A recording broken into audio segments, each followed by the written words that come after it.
السلام عليكم ورحمة الله وبركاته.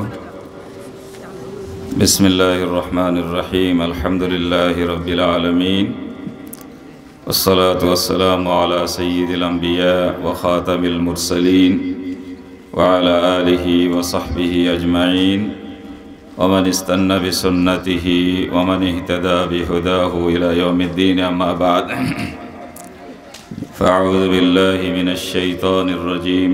بسم الله الرحمن الرحيم. يرفع الله الذين آمنوا منكم والذين أوتوا العلم درجات. وقال الله تعالى في موضع آخر: إنما يخشى الله من عباده العلماء. وقال النبي صلى الله عليه وسلم: من يرد الله به خيرا يفقهه في الدين. শ্রদ্ধেয় আজকের আমন্ত্রিত অতিথিগণ, আমন্ত্রিত অভিভাবক মণ্ডলী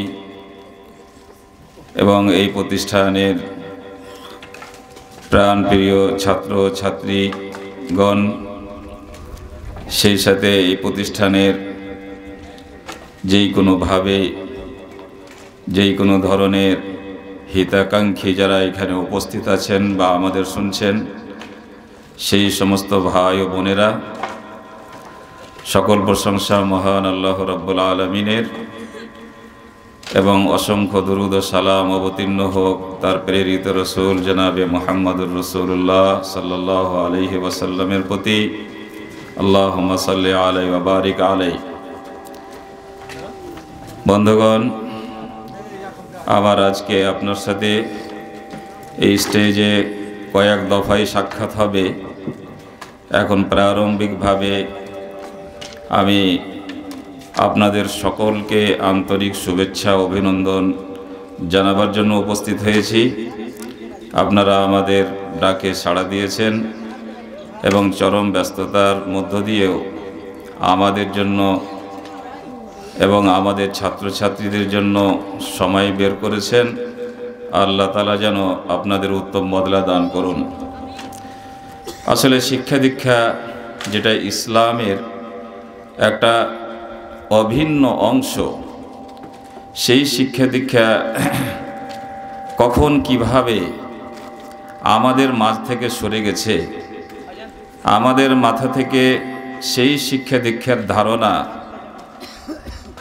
অতি দূরে সরে গেছে, যেই ধারণা নিয়ে এবং যেই পথ ও পদ্ধতি নিয়ে আমরা একসময় বিশ্বে নিজের সাম্রাজ্য কায়েম করতে পেরেছিলাম। আমাদের পূর্বপুরুষ, আমাদের নবী করিম সাল্লাল্লাহু আলাইহি ওয়াসাল্লামের হাতে তৈরি করা ছাত্র এবং ছাত্রীরা এমনভাবে শিক্ষা দীক্ষা গ্রহণ করেছিলেন, যার মাধ্যমে তারা বিশ্বের সেরা মানুষ এবং শ্রেষ্ঠ মানুষ হিসেবে ইতিহাসের পাতায় লেখা রয়েছে। আমরা আজকে কোন শিক্ষা শিখছি, আমাদের শিক্ষা দীক্ষার কোন জায়গায় কোন পদ্ধতিতেই বা ভুলভাল হচ্ছে, যে আমরা আমাদের শ্রেষ্ঠ জায়গা হারিয়ে ফেলেছি। যদিও আমাদের সামনে 400 বছরের স্বর্ণ যুগ আছে, যে 400 বছরকে কেউ কোনো বিদ্বেষ বশেও অস্বীকার করতে পারছে না। আমাদের কাছে 400 বছরের মডেল থাকার পরেও আমরা কেন শিক্ষার ধারা ভুলে গেছি, শিক্ষার পদ্ধতি ভুলে গেছি? শিক্ষা নিয়ে বর্তমানে চারিদিকে যে হইচই এবং শিক্ষা দীক্ষার প্রচার প্রসারকে কেন্দ্র করে নানাবিধ প্রতিষ্ঠান, নানাবিধ স্কুল, কলেজ, মাদ্রাসা এবং মিশনারি স্কুলস আমাদের দেশে প্রতিষ্ঠিত হচ্ছে এবং দিনের পর দিন তার সংখ্যা বেড়েই চলেছে। কিন্তু আমাদের উন্নতি, আমাদের মিল্লি ঐতিহ্যটা সুন্দর থেকে সুন্দরতম হচ্ছে কি না, সেই জায়গায় যদি আমরা দাঁড়িয়ে সমীক্ষা করছি, তাহলে তেমন কিছু উল্লেখযোগ্য দেখতে পাচ্ছি না। বড় পরিতাপের বিষয়। আজকে এই সমস্ত স্কুল প্রতিষ্ঠানের মাঝে আপনাদের জানাশোনা আরও একটি প্রতিষ্ঠান, যার প্রাঙ্গণে আজ আপনি বসে আছেন, আল হিকমা ন্যাশনাল স্কুল। তথাকথিতভাবে এটিও একটি প্রতিষ্ঠান, যদিও তবুও কিন্তু এই প্রতিষ্ঠানের লক্ষ্য উদ্দেশ্য, তার পথ ও পদ্ধতি কাছে থেকে আসলে, কাছে থেকে দেখলে এবং কাছে থেকে বুঝার চেষ্টা করতে গেলে অনেকটাই ভিন্ন রূপ। আমাদের লক্ষ্য উদ্দেশ্য প্রথম থেকেই থেকেছে যে আমরা স্বর্ণযুগের সেই ঐতিহ্যকে আবার ফিরিয়ে আনার চেষ্টা করব। যেমনটা ইমাম মালিক রহমতুল্লাহ আলাইহি এক সময়ে বলেছিলেন, লাই ইয়াসলুহা হাযিহিল উম্মাহ ইল্লা বিমা সালাহা বিহি আউয়ালুহা। তুমি শিক্ষা দীক্ষা এবং কৃষ্টি কালচার যতই আবিষ্কার করো না কেন, তুমি ওই পথ ধরেই এগোতে পারবে যেই পথ ধরে এগিয়েছিলেন আমাদের পূর্বপুরুষেরা। বড় দুঃখের বিষয়, আজকে শিক্ষা দীক্ষার নামে যেই সমস্ত ছোট বড় প্রতিষ্ঠান গড়ে উঠেছে, তাদের সাথে সেই স্বর্ণযুগের নিয়ম পদ্ধতির কোনো মেল নাই। এবং কোরআনে কারীমের মধ্যে শিক্ষার যে থিওরি বা শিক্ষার যে ধারণা দেওয়া হয়েছিল, সম্পূর্ণরূপে আলাদা এবং বিচ্ছিন্ন হয়ে পড়েছে। আমরা চেষ্টা করেছি সেই সমস্ত জিনিসের মাঝে একটা সংযোগ তৈরি করা। রাসূলুল্লাহ সাল্লাল্লাহু আলাইহি ওয়াসাল্লাম এক সময় স্কুল খুলেছেন, শিক্ষার ব্যবস্থা করেছিলেন, যেখানে তিনি নবী হিসাবে শিক্ষক ছিলেন এবং তার ছাত্ররা স্বয়ং সাহাবা এবং সাহাবিয়াতেরা ছিলেন, এবং তাদের সিলেবাস ছিল ওয়াহি। এবং শুধুমাত্র একটি মহৎ সিলেবাসকে কেন্দ্র করে তারা যে শিক্ষা লাভ করেছিল, তারা সারা জগৎকে তারা জয় করতে পেরেছিল।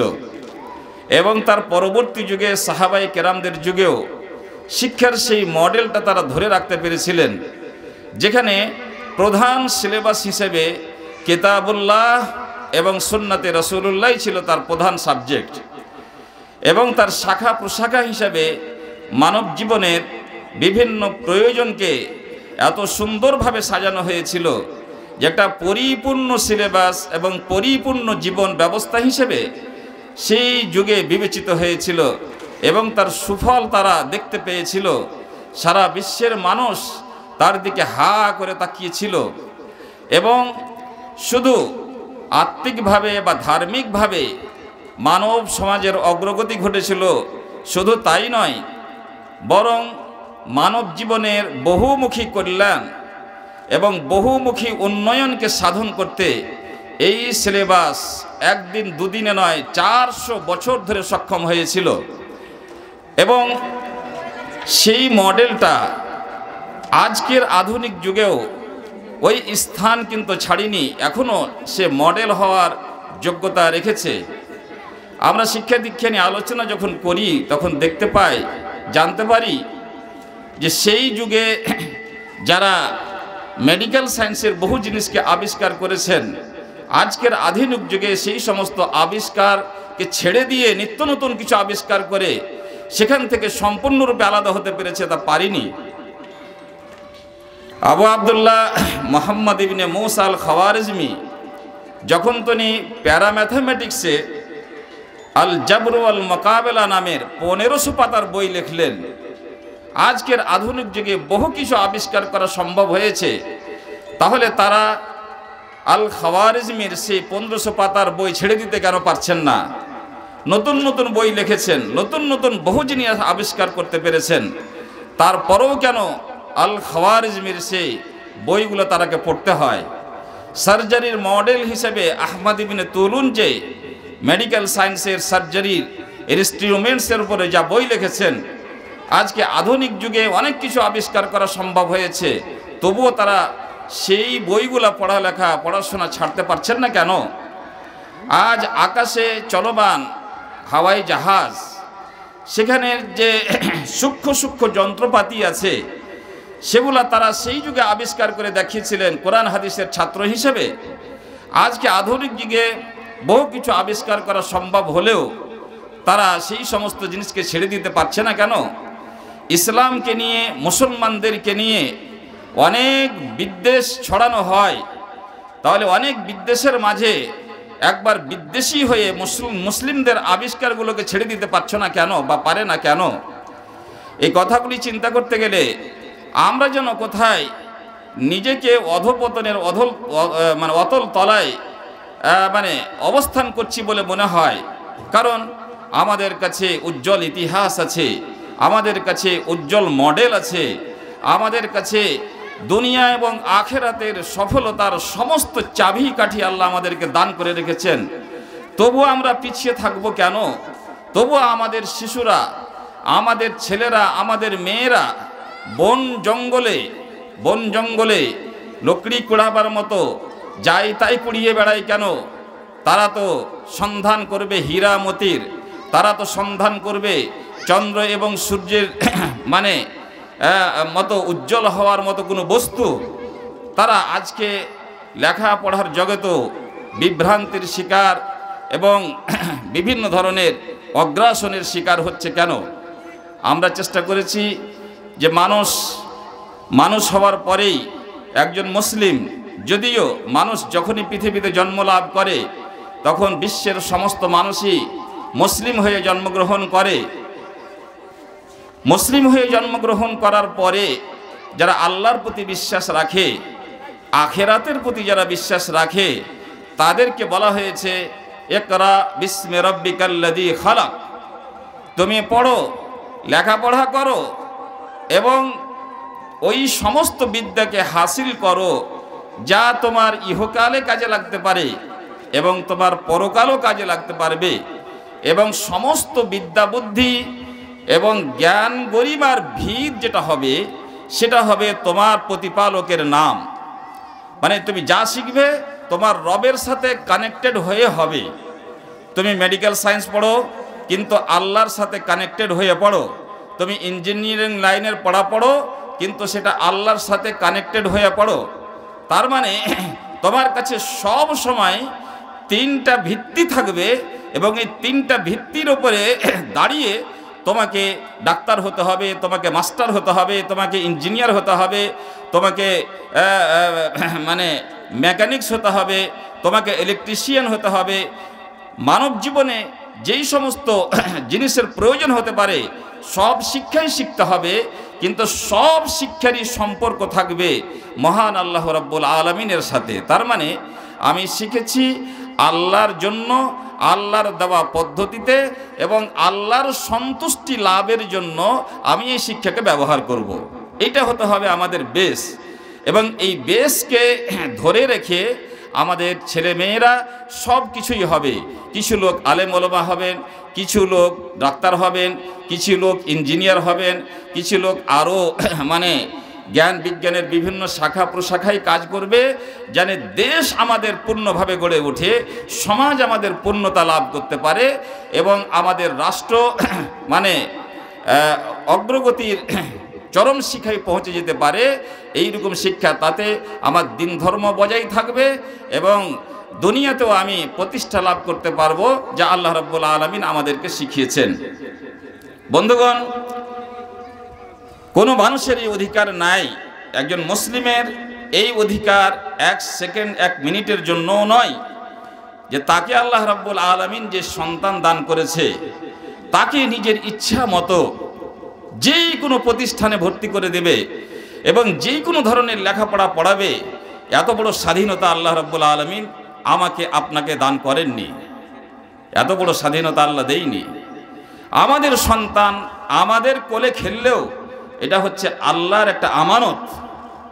আল্লাহ আমানত রেখেছেন এবং আমানতকে রাখার পদ্ধতিও বলেছেন যে আমি যতক্ষণ তোমার কাছে ফেরত না চাইছি ততক্ষণ পর্যন্ত তুমি তোমার কাছে রাখো, তাকে লালন করো, পালন করো, বড় করো, শিক্ষা দাও। কিন্তু শিক্ষার ভিতরে তিনটে জিনিস থাকতে হবে এবং যেই তিনটে জিনিস এই ইকরা বিস্মি রাব্বিকা থেকে বেরিয়ে এসেছে। আল্লাহ তাআলা ইসলাম এত বড় সংগ্রাম এবং এই সংগ্রামের প্রথম বাক্য হচ্ছে ইকরা বিস্মি রাব্বিকাল্লাযী খালাক। আসলে আমরা একরাটা তো মোটামুটি বুঝেছি আর তারপর আমল করছি, যা এলো তাই পড়ছি, যা এলো তাই পড়ছি। কিন্তু সেই শিক্ষাটাকে রবের সাথে কানেক্ট করতে হবে, সেই অধ্যায়টা বর্তমান যুগের অনেক মানুষেরাই বুঝিনি বা বুঝেও না বুঝার ভান করছি, বুঝিনি না হয় না বুঝার ভান করছি। আমাদের অর্থাৎ মুসলিমদের ঘরে যেই সমস্ত সন্তানাদি জন্মলাভ করবে তাকে 8, 9 কিংবা মাধ্যমিক লেভেলের যে শিক্ষা দিতে হবে এই পর্যায় পর্যন্ত, সেই শিক্ষার ভিতরে 3টা গুণ অবশ্যই থাকতে হবে। তা না হলে আপনি বাবা হিসাবে একজন অপরাধী, আপনি মা বাবা হিসাবে একজন পাপী, আপনি মা বাবা হিসাবে এত বড় অপরাধ করছেন যে অপরাধের ভিত্তিতে আপনাকে জাহান্নাম যেতে হবে নিশ্চিত রূপে। সেই 3টা মূল গুণ কি? সেটা হচ্ছে মারিফাতুল্লাহ। আপনার ছেলে স্কুলে পড়ছে তার নাম, না মাদ্রাসা তার নাম, সেই তর্ক বিতর্কে গিয়ে লাভ নাই, তাদের কিছু যায়ও আসে না। একাডেমির নাম কি, স্কুলটার নাম কি, মাদ্রাসার মতো আরবি শব্দ ব্যবহার করা আছে না বাংলায় কোনো নাম রাখা আছে না ইংরেজিতে কোনো নাম লেখা আছে, তাতে কিছু যায় আসে না। কিন্তু সেই সিলেবাসের মধ্যে থাকতে হবে 3টা গুণ। তার মধ্যে প্রথম হচ্ছে মারিফাতুল্লাহ। সে বাংলা, ইংরেজি, হিন্দি, আরবি, ফার্সির মাধ্যমে দুনিয়া মানে দুনিয়াতে জীবনযাপন করার মতো শিক্ষা তো শিখছেই, তার সাথে সাথে আল্লাহকে চিনার মতো কিছু শিখছে কি না। 2 নম্বর গুণ ওয়া মারিফাতু দীনিহি। আল্লাহকে চিনার সাথে সাথে তার দিন সম্বন্ধে কিছু জানছে, বুঝছে কি না, কিংবা তার কোনো সুযোগ করে দেওয়া হয়েছে কি না, কিংবা সেই সিলেবাসের মধ্যে সেইরকম কোনো আলোচনা আছে কি না। এবং 3য় জিনিস হচ্ছে ওয়া মারিফাতু নবিহি। তার নবীকে নিয়ে কোনো আলোচনা হচ্ছে নাকি।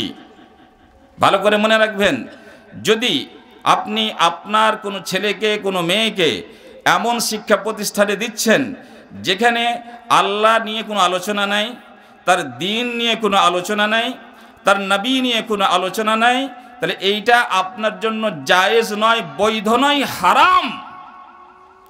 এবং আপনি এই অপরাধে কিয়ামতের দিন জবাব দিয়ে আগে বাড়তে পারবেন না।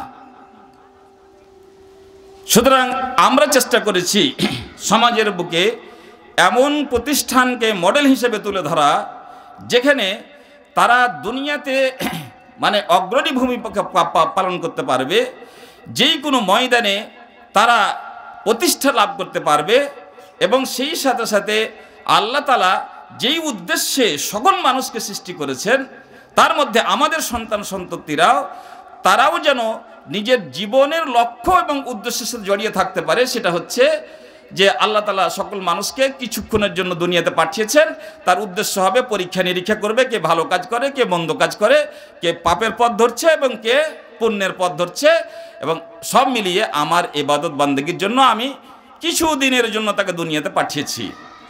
তাইলে মানুষের জীবনের লক্ষ্য উদ্দেশ্যকে তখনই সে ধরে রাখতে পারবে এবং বুঝতে পারবে যখন তার লেখাপড়ার জগতে যখন সে ধাপে ধাপে ধাপে ধাপে 1টা 2টা করে পড়ে পড়ে লেখাপড়া করে কিছু শিখছে, সেই সময়তে তার সিলেবাসের মধ্যে আল্লাহর জ্ঞান, তার দ্বীনের জ্ঞান এবং তার রাসূলের জ্ঞান থাকবে। তাহলেই সে আস্তে আস্তে সেই দিকে লক্ষ্যে বেরিয়ে যেতে পারবে এবং নিজের জীবনেরও লক্ষ্য উদ্দেশ্য বুঝতে পারবে, যার জন্য আল্লাহ রাব্বুল আলামিন তাকে দুনিয়াতে পাঠিয়েছে।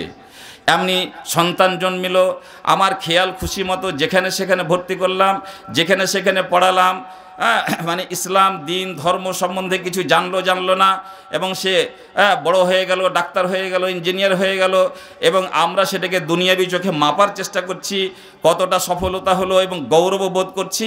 কিন্তু আসলে আমাদের হৃদয় যখন একজন মুসলিমের হৃদয় হিসেবে কাজ করবে, আমাদের ধ্যান ধারণা, মন মানসিকতা যখন সেই সব ধ্যান ধারণার সাথে জড়িয়ে থাকবে, তখন আমরা অবশ্যই ভাবব যে আমাদের শিক্ষা দীক্ষাটা কেমন হতে হবে।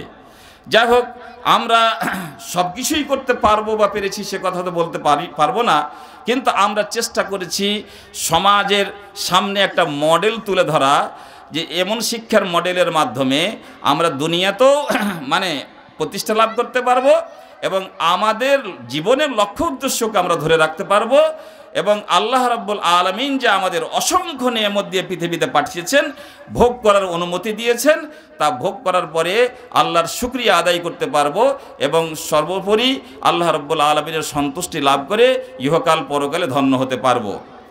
যাই হোক, আমরা এরপরে আরেকবার আপনার সাথে সাক্ষাৎ হবে, তাতে আমরা বুঝাবার চেষ্টা করব যে আমরা এই জায়গায় দাঁড়িয়ে এই বিভিন্ন এলাকার ছাত্রছাত্রীদেরকে নিয়ে আমরা কি কি পদক্ষেপ নিতে পেরেছি এবং কি কি পথ বেয়ে আসতে পেরেছি এবং সেই জায়গায় আমরা কতটা সফলতা লাভ করতে পেরেছি এবং কতটা আরও আমাদের বাকি আছে, সেই সব জিনিসগুলা তুলে ধরার চেষ্টা করব। মূলত আজকের অনুষ্ঠান আপনাদেরকে কথা বুঝাবার চেষ্টা করবে যে এখানে একটা ছেলে কিংবা মেয়ে বছর বছর ধরে থাকার পরে তারা কি পারফরমেন্স করতে পেরেছে, তারা বিভিন্ন দিক, লেখাপড়ার বিভিন্ন দিকে কতটা অগ্রগতি লাভ করতে পেরেছে, তার ছোটোখাটো নমুনা এটাই দেখাবার জন্য এবং এটাই নিয়ে আলোচনা সমালোচনা করার জন্য আজকের এই অনুষ্ঠান।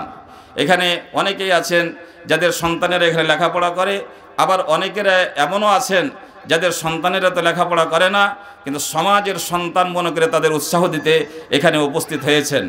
আবার আমি সকলকে আন্তরিকভাবে শুভেচ্ছা অভিনন্দন জানাচ্ছি এবং সকলকে ধন্যবাদ জানাচ্ছি এবং আশা রাখবো যে আপনারা যখন এসেই পড়েছেন তো আমাদের ছাত্রছাত্রীদের বিভিন্ন অ্যাক্টিভিটিস এবং বিভিন্ন কার্যকলাপ এবং তাদের কর্মসূচি তারা যা বহু পরিশ্রম করে বাস্তবায়িত করে এসেছে এবং বিগত 3 দিন ধরে বাৎসরিক প্রতিযোগিতার বিভিন্ন অনুষ্ঠান তারা বহু পরিশ্রম এবং ধৈর্য ধারণের মাধ্যমে সেইগুলোকে অতিক্রম করে করে আজকের দিনে পা দিয়েছে। আপনারা সঙ্গে থাকবেন এবং এই কচি কাচাদের বিভিন্ন রকমের চেষ্টা প্রচেষ্টা এবং তাদের সফলতাগুলা আপনাদের সামনে তুলে ধরা হবে। আপনারা দেখবেন, তারপরে মূল্যায়ন করবেন এবং আপনারা এরই মাধ্যমে চেষ্টা করবেন আবার চিন্তা ভাবনা করার।